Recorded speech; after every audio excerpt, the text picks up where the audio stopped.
हलीम या फिर दलीम, आप इसको कोई भी नाम दे सकते हैं। हलीम सभी को बहुत पसंद होता है।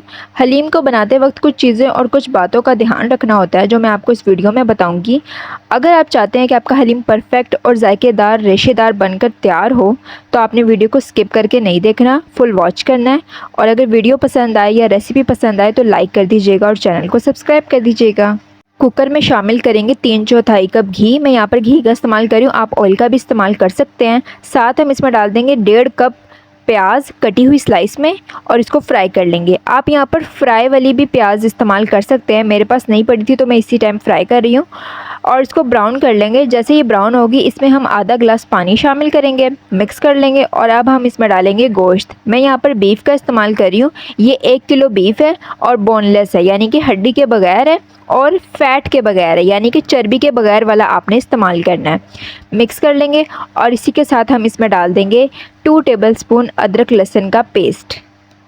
अदरक लहसुन का पेस्ट डालने के बाद अच्छे से भुनाई करेंगे ताकि अदरक लहसुन का जो कच्चापन है वो निकल जाए।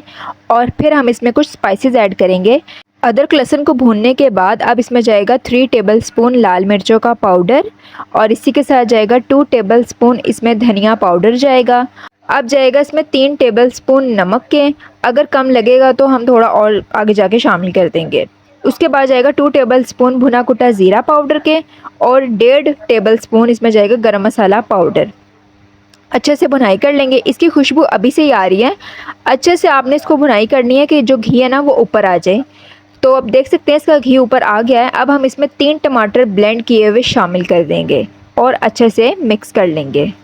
अगर आप यही चीज़ पतीली में बना रहे हैं तो आपने 6 से 7 कप पानी डालना है और उसको पकने में 2 से ढाई घंटे लगेंगे। और अगर कुकर में बना रहे हैं तो कुकर में आप 35 से 40 मिनट में बनकर तैयार हो जाएगा।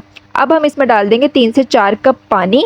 पानी डाल के बाद कुकर का ढक्कन लगा देंगे, सीटी रख देंगे और इसको दरमियानी आंच पर पकाएंगे 35 से 40 मिनट। 35 से 40 मिनट में गोश्त अच्छे से गल जाएगा, क्योंकि मैं जो गोश्त को ना मैं ज़रा अच्छे से गलाऊंगी ताकि खाने में अच्छा टेस्ट आए।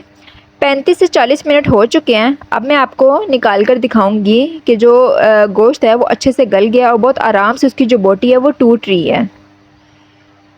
जितना गोश्त ज़्यादा अच्छे से गला होगा ना उसका खाने का अलग ही मज़ा है और उसका रेशा रेशा होगा। तो आप देख सकते हैं कि मैंने इसको अच्छे से गला ली है 35 से 40 मिनट में। अब इसे मदानी से ना हम अच्छे से मैश कर लेंगे। थोड़ी सी मेहनत तो करनी पड़ेगी लेकिन यही मेहनत आपको परफेक्ट हलीम बना कर देगी। गंदम जो है वो मैंने आधा किलो ली थी। रात भर मैंने भिगो के रखा था चारों चीज़ों को और अगले दिन मैंने 15 कप पानी में बॉईल कर लिया है गंदम को, क्योंकि उसको ज़्यादा टाइम लगता है और अलग-अलग ही करना है, एक साथ नहीं करना। और ये जो आप देख रहे हैं ये जो है ये 250 ग्राम जो है, इसको मैंने 8 कप पानी में बॉईल कर लिया था।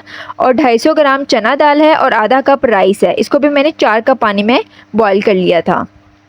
और ये जो आप कटोरी देख रहे हैं इसी से मैंने दाल, चावल और जौ नापी थी।